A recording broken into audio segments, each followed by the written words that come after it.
Hi everyone, and welcome back to Relationships Rebuild. I have some questions for you today. Have you ever felt like you're pouring out your heart to your partner and it's just met with deaf ears?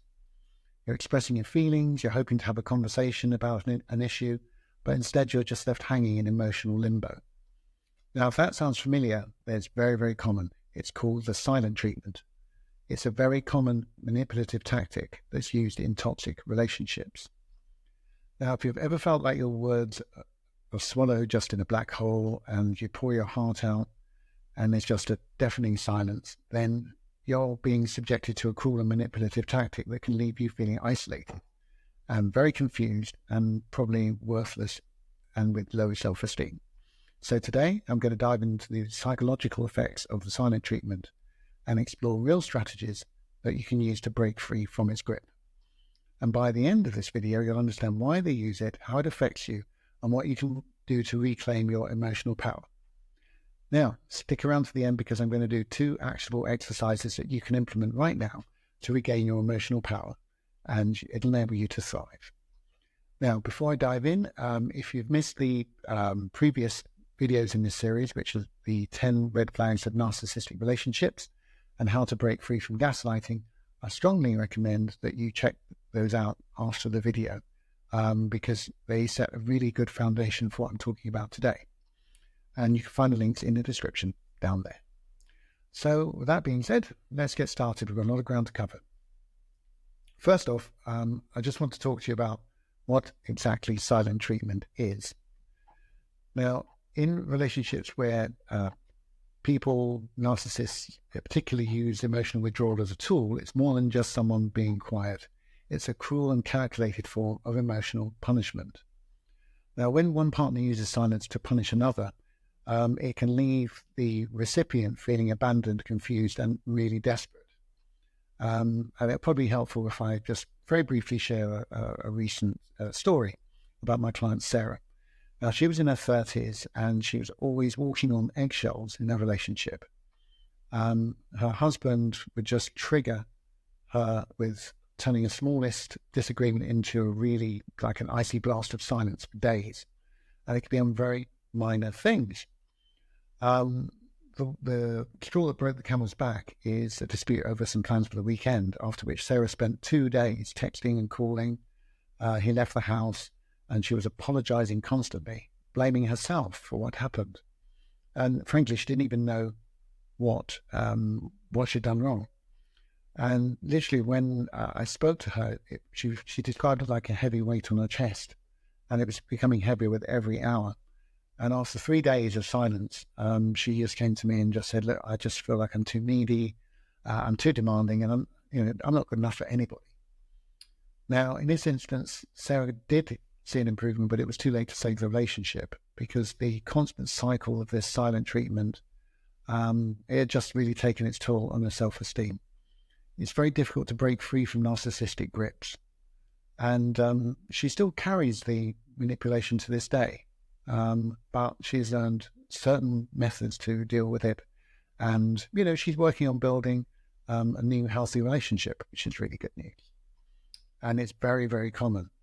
There are studies, for example, the American Psychological Association, that says that nearly 65% of people who have been in this type of manipulative relationship have experienced silent treatment as a form of control or punishment. And, you have to remember that it's not about you. It's not about the manipulative partner taking time to reflect on what's going wrong. It's a tool designed to control the situation, to control you, and to manipulate your emotions. Now, if you've ever suffered that silent treatment, how did it make you feel? Be grateful if you could share that in the comments. Did you ever feel that it's always your fault? You felt guilty? It would be really helpful if you could drop your experiences in the comments below. So, okay, we've discussed what it is. Now let's discuss how it works. How does the narcissist use the silent treatment as a weapon? Well, it follows a very destructive and healthy path in relationships, and there are 4 principal ways where it's used to manipulate and control you. The first of that is what I describe as emotional withdrawal, where one partner shuts down completely. A recent situation with my client, Jason, he was just talking about money with his wife. His job was at risk. And seemingly out of the blue, he told me, his wife just completely and utterly withdrew without a single word. It was the end of the discussion, and this went on for months. I mean, literally, hardly a word exchanged. She moved out of the bedroom. She made a point of just avoiding him, no social engagements, purely functional about the children. And he just thought he made a mistake by raising it. And you'll find that too, that where you get that silent treatment, you'll find yourself guessing your feelings and your very actions, okay? And in this situation, you have to remember that it's not your fault, right? Your partner is choosing to ignore you. So in regard to this aspect, you need to pause and reflect when you notice someone pulling away and identify how it makes you feel. The tendency is to rush to try and fix the situation. But really, you've got to recognize how it's making you feel before you even take the first step to deal with the silent treatment. The second way that a narcissist will use silent treatment is just for control. It's purely about exerting power over the relationship. They're trying to force you into a position where you feel like you're the one who has to fix everything, even though you're probably not even the one at fault. That's to shift the whole dynamic of the relationship, and the silent partner will decide when and if any communication will be restored. And that's exactly what they want. And they want you to chase them, to seek validation, and ultimately to give up any power to restore a sense of peace. It's not passive, it's completely about maintaining control, to keep you off balance and to keep you emotionally dependent. It's really important here that you resist the urge to run after them, try and get validation by making constant apologies. Take a pause, okay? Take a step back. Healthy communication is a two-way street. Right? You have to remember that you are owed an explanation and you are owed respect. Wow, it's a lot. Okay, the third way that silent treatment is used is to create excessive self-doubt. The longer a silence continues, the more you will start questioning yourself. You'll ask yourself, did I overact? Was I in the wrong? Am I always in the wrong? And this is where this emotional manipulation takes hold. It chips away at self-esteem. And you're so focused on trying to make things better, you completely forget what you may have raised in the first place about your own needs or your feelings. It's a very common tactic, and it's used and designed to make you feel worthless, and most of all, make you feel dependent on their approval. And self-doubt is one of the most worst damaging effects of emotional manipulation.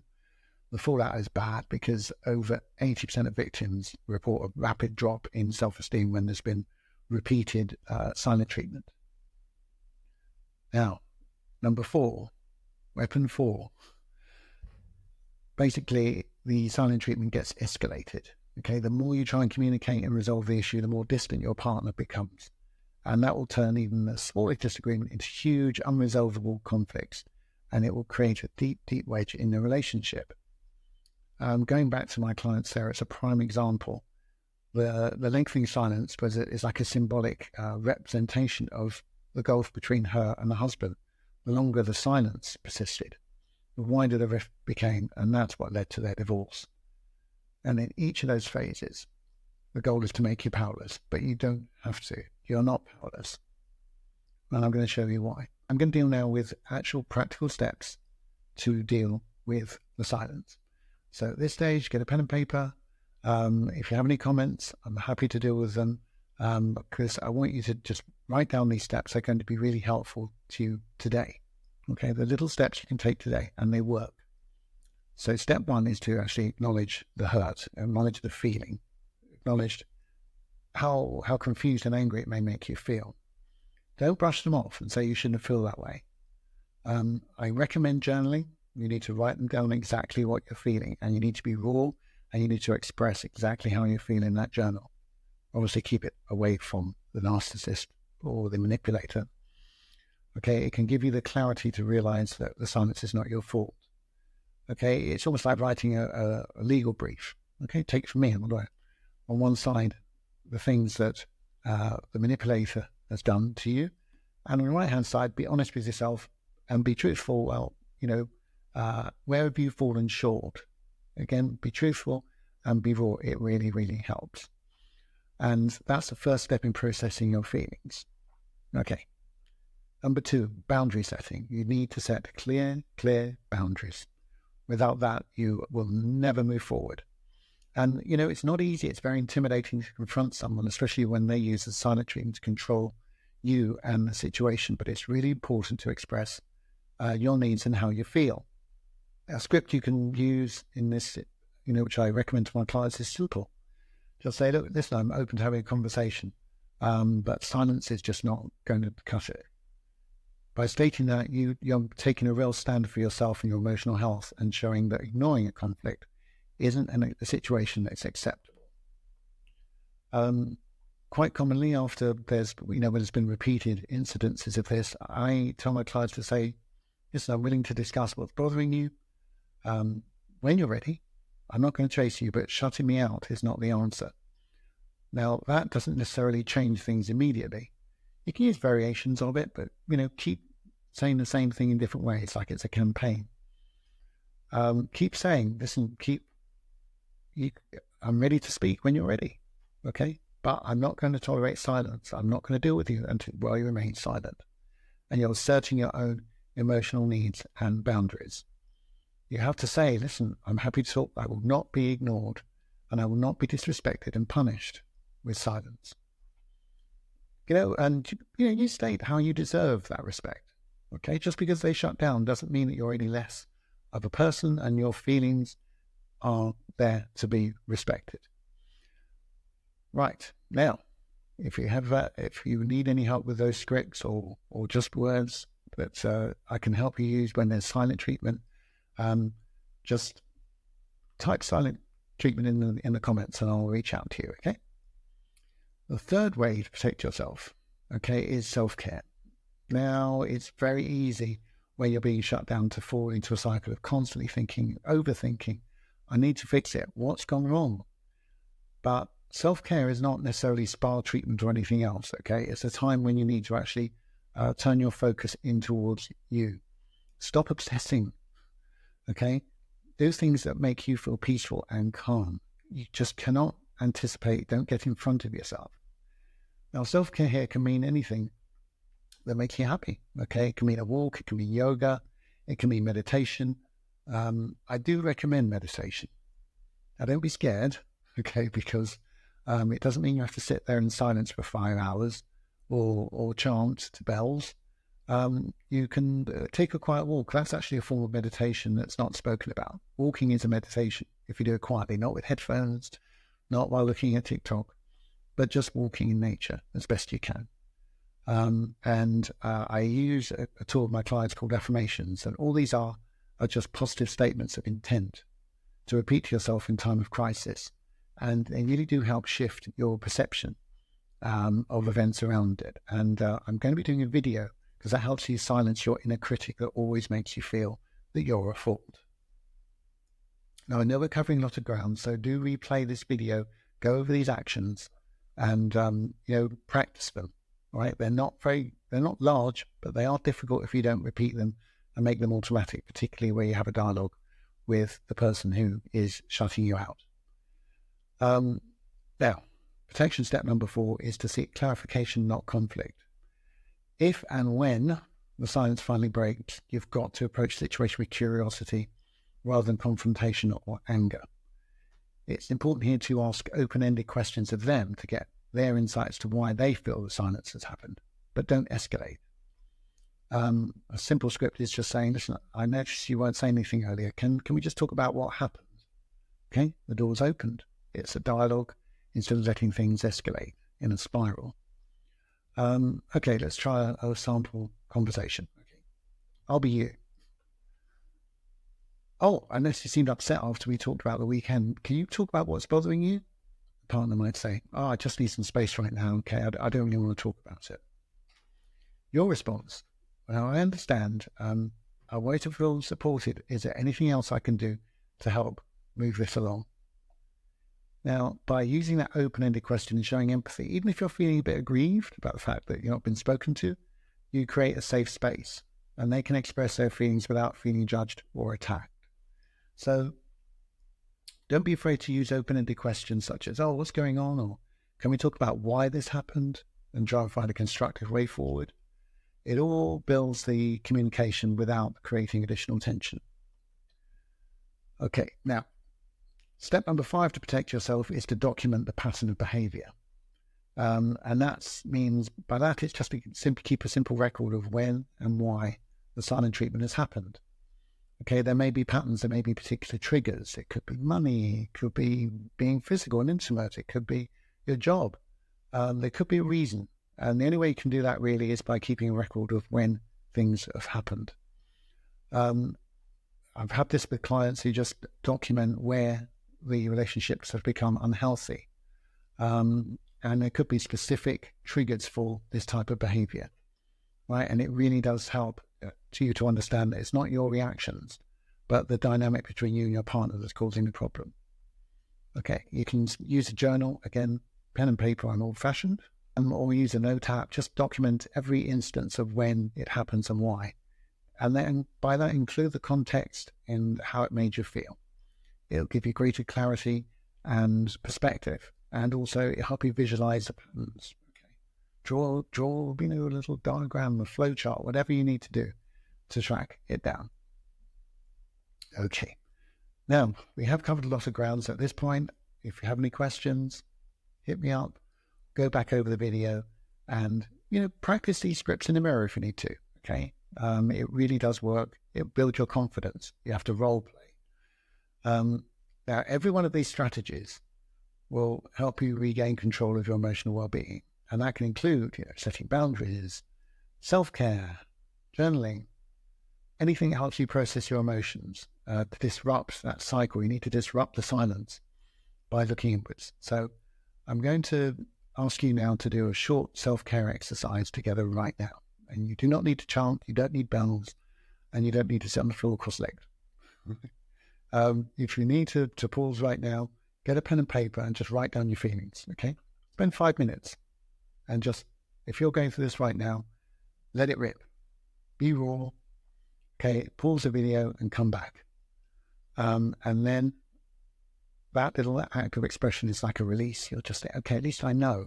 Okay, no one's judging me now because I've got it out there, even if I haven't spoken to anyone. And now the other exercise I want to do with you are affirmations. Again, positive statements you need right now it kind of rewires your brain. There's this concept called neuroplasticity, and it actually changes the pathways of how you perceive everything. And they're very, very powerful when you're dealing with a partner in this situation. So again, I'm going to read out 2 affirmations to you that you can either write down or repeat silently in your mind when you feel support, or you feel isolated, or you feel stressed by the silence. Okay, the first one is this. I'll speak very slowly. I'm worthy of understanding and open communication in all of my relationships. Okay, I'll repeat that. I'm worthy of respect, understanding, and open communication in all my relationships. Okay, number 2. You ready? During challenges, I choose patience and compassion. With effort from both sides, healthier understanding can be found. Let me repeat it. During challenges, I choose patience and compassion. With effort from both sides, healthier understanding can be found. So take a moment to write down those affirmations on your journal, on a post-it note. Keep it in your desk drawer, wherever you need to. And just come back and read them to yourself, maybe 5 to 10 times in a row. I know it sounds crazy, but it does really help your self-worth, especially when no one else you feel like no one understands what you're going through. And that imposed silence. There are lots of tools at your disposal, like journaling and affirmations, and the support that you can build from trusted friends in your community, your friends, your family, who will just listen to you rather than give you judgments.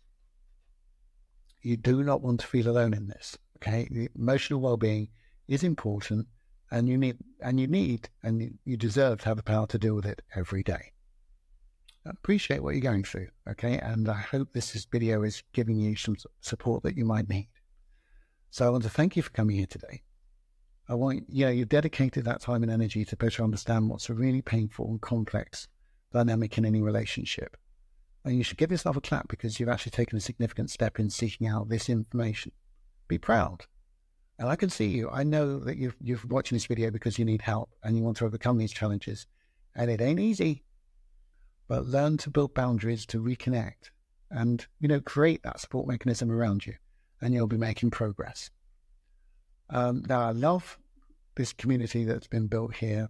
We want happy relationships. And I learn a lot from your comments and your stories. And that helps me refine how I deal with these topics and deliver them to you.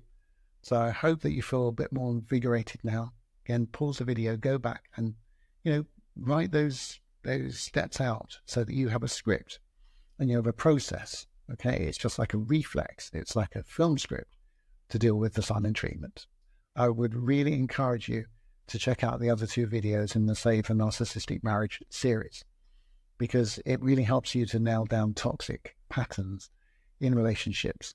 And you can identify the behavior quickly. You need to get in front of this behavior quickly, because I've had clients who've dealt with this for 35 years on and off, and they're only just realizing that that's what they've been suffering, sometimes from a narcissistic mother or father, a partner, into a new relationship. I've got a client that's 35 years realizing that she's just been gravitating towards narcissists. It's scary. So if you are looking for a quick support or you need a deep dive, you can get a sneak peek of my Relationships Rebuilt course, and you can get a free strategy call about your situation. Okay, 30 minutes for nothing. I need you to show up because I get a lot of demand. If you're interested, please let me know. So please give this video a thumbs up. It really helps me build this channel and to help more people, and share it with someone who's really going to benefit from it. And don't forget to comment below if you need some help. I'd love to hear from you. Be that positive or negative, as long as it's constructive, it helps me be a better person and a better coach and be a better friend to you.